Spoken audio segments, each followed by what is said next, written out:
ठीक है बेटे, तो ये जो रिएक्शन है इसको आप लोग कर लोगे, यस ठीक है, इसमें कोई दिक्कत आपको होनी नहीं चाहिए, ठीक है ना। अब बेस की रिएक्शन हमारी हो गई बेटे, और साथ में बेस का रिएक्शन बेटे एसिड से वही सेम चीज हो गया। जब बेटे एसिड से रिएक्शन करेंगे तो वही न्यूट्रलाइजेशन हो गया, क्या हो गया न्यूट्रलाइजेशन। न्यूट्रलाइजेशन में क्या बनता है बेटे, सॉल्ट और वाटर बनता है, बोलो बोलो बोलो, राइट। न्यूट्रलाइजेशन में क्या बनता है बेटे, सॉल्ट एंड वाटर बनता है, बोलो बोलो बोलो। तो ये तुम्हारा वही होगा, ठीक है, न्यूट्रलाइजेशन में, राइट। और साथ में अब ये रिएक्शन करता है बेटे किससे, मेटल बेस जो हमारा रिएक्शन करता है बेटे वो नॉन मेटल ऑक्साइड से करता है, किससे करता है, नॉन मेटल ऑक्साइड से।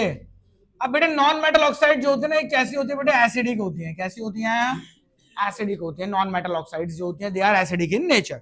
ऐसा क्यों होता है बच्चों, क्योंकि जो नॉन मेटल होती है ना बेटे, जब उसको हम लोग किसी वाटर के साथ मिक्स करते हैं तो वो एसिड्स प्रोड्यूस करते हैं। नॉन मेटल को जब हम लोग वाटर में मिक्स करते हैं तो एसिड्स प्रोड्यूस करते हैं, that's why they are acidic in nature.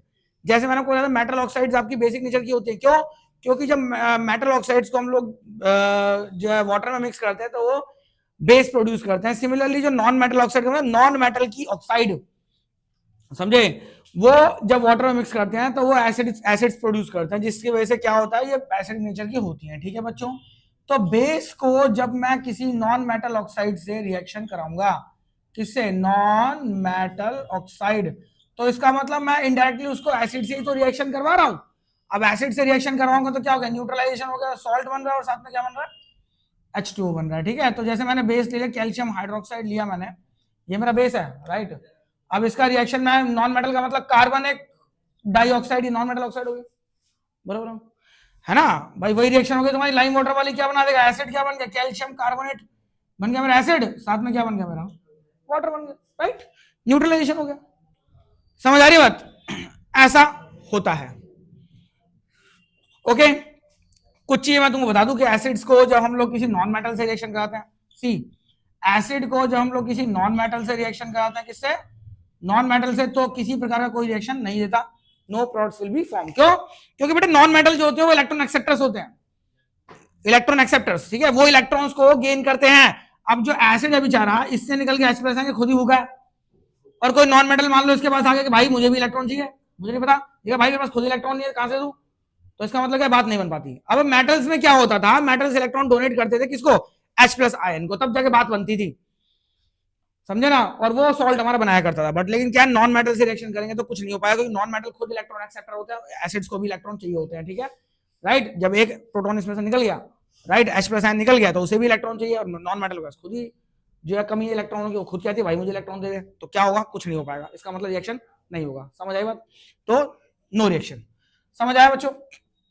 तो कुल मिला के बात ये है कि यही है, ठीक है। तो ये सभी आपकी ये केमिकल प्रॉपर्टीज है तुम्हारी, राइट, कुछ इसमें से बचा तो नहीं है आई गेस, ठीक है। हम लोग बात करते हैं बेटे जब एसिड्स को और बेस को जब वाटर के अंदर डिसॉल्व करते हैं तो क्या होता है, ठीक है ना, पानी में डिसॉल्व करने पर क्या होता है, उसे हम डाइल्यूशन कहते हैं। वो केमिकल प्रॉपर्टीज का पार्ट तो नहीं है, बट लेकिन फिर भी चलो पढ़ लेते हैं उसे इसी में, ठीक है, चले आगे, ओके गुड। सो ये थी बेटे केमिकल प्रॉपर्टीज आपकी, ठीक है, तो इसको आप पढ़िएगा, और डाइल्यूशन पर हम लोग बात करेंगे नेक्स्ट क्लास में, डाइल्यूशन, ठीक है, डाइल्यूशन क्या होता है, ठीक है, ओके। तो अगर आपको मेरा वीडियो पसंद आया तो please like subscribe and share, okay okay, and click on the bell icon, ठीक है बेटे, ताकि आपको सारी अपडेट्स मिलती रहे। एंड डाइल्यूशन पर जो हम डिस्कस करेंगे नेक्स्ट वाली क्लास में डिस्कस करेंगे, एंड देन उसके बाद पीएच स्केल हमारा आता है इसके अंदर, ठीक है, ओके। और क्वेश्चंस यहाँ पे क्या क्या बनने वाले हैं वो सब मैं आपको बताने वाला हूँ, ठीक है। एंड देन पीएच स्केल के बाद सॉल्ट आएगा, सॉल्ट से क्वेश्चन सबसे ज्यादा बनता है, ठीक है, उस पर हम लोग बात करेंगे, तो ठीक है ना, मेरी नेक्स्ट वीडियोस के लिए वेट कीजिए, okay, thank you so much, bye bye, पढ़ते रहिए।